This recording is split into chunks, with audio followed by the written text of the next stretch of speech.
if we tried to make two champions that had more to do with each other than any other champions we've ever made before.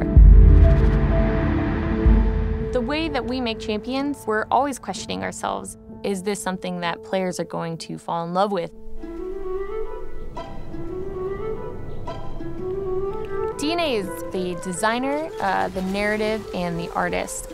These three, the DNA, will follow a champion all the way from start to end so that we can make sure each of those sides are married to each other. We've had concept artists go to coffee and come back and show us something scribbled on a napkin, and that becomes a character. The artist, the concept artist, will start drawing. When we get to start developing a champion, and I'm just sketching and it's open and it's figuring out, what the thing could be. As the kid in me that grew up drawing, that's super fun. Exploring colors at this point? The writers will start researching. Various mythologies, characters, stories, tropes. My character suddenly becoming angry that someone killed them, not angry that they died. Someone killed them. The designers will start looking at gameplay mechanics. Who are the characters and what are their abilities? Do you run fast? Do you jump high? Are you very tough to kill? Does this work? Does this not work? Why does it work? Why doesn't it work? You have to be on. You have to be on the floor. You have to be talking to people. You have to be communicating vision. In a screenplay or a comic, there's a plot that I can sort of use to show you who this person is. You don't actually have that choice in League of Legends. There's not a story, there's not an ending, there's not a end of the episode. There's just this personality. It's like light noxes. I do think that there's a common perception that the way we create champions is that someone comes up with a really cool idea and shows it off to everyone else, and everyone's like, yeah, that's a great idea. We're gonna make exactly that. And then we go and we make it, and then we're done and we ship it. But in reality, making champions is an incredibly collaborative process. Sniper and spotter, acrobat and springboard maker, wires and electricity, light and dark, love conquers all. In the earlier phases of development, we're not trying to be too grounded in what's realistic because that can certainly stifle creativity. Like you say, Augie's gonna have to commit to something. You definitely need to have a thick skin. We hear you guys, we'll start over.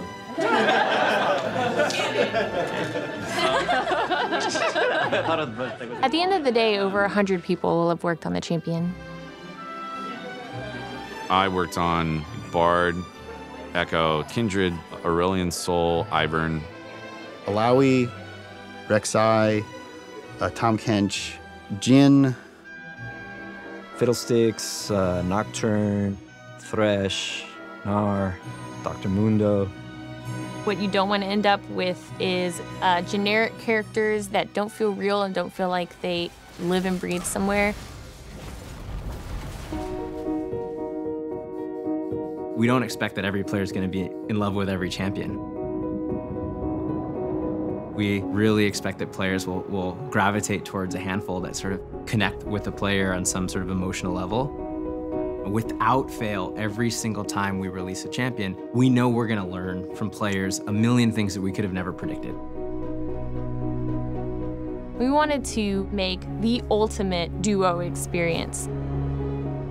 We all settled very quickly on lovers. We don't have a true romance in League of Legends. These are two people who are never going to leave each other's side. What is love? I mean, what does love look like for a race that we don't even know exists yet?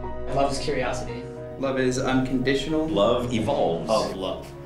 Trying to put a stake in the ground and be like, what do they say about love? Is, I think, fundamentally dangerous because you begin to drift towards having them be all about a statement about love. I am like, how do they fight together? Why is that cool? And how does love add some interesting and some spice to it? That's it, right? He's the center of the show, he's the star of the show.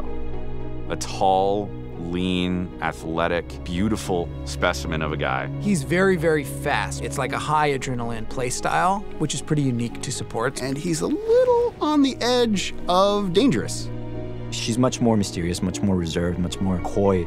She is much more inconspicuous, camouflaged, but much deadlier. He will mesmerize you, and she's the one that will kill you.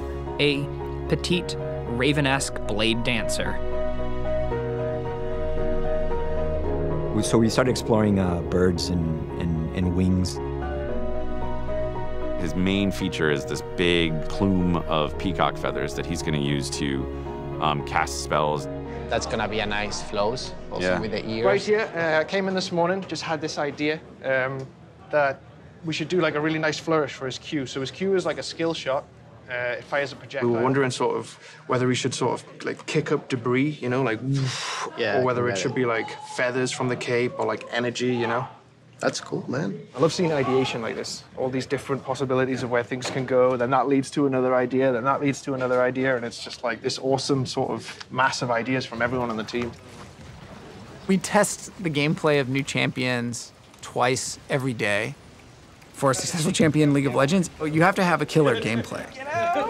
You have to understand why the audience will like the things they like. The damage coming out of the Xayah ult, though, was...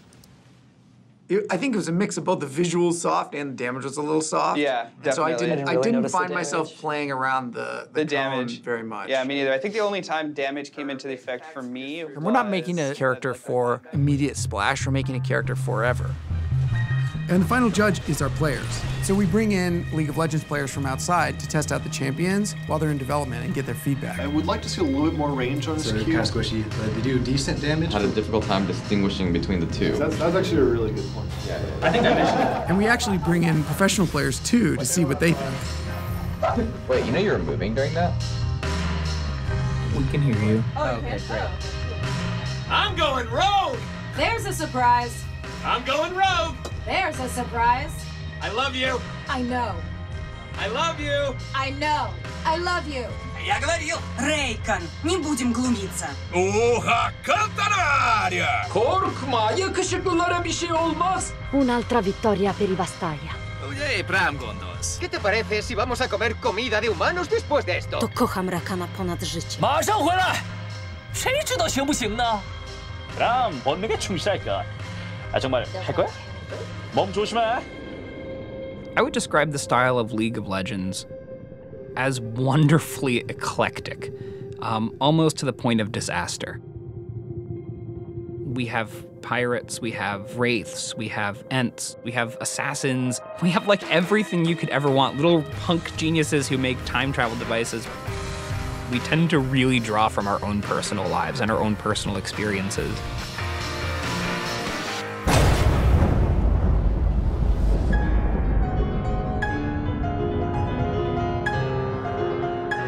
Our role is to bring characters to life, but at the end of the day, it's our players who own them. There's nothing like when the character goes live. To me, at least, it's a distinct feeling when they're no longer yours. It stops being like in your head, in your space, and the players just take them.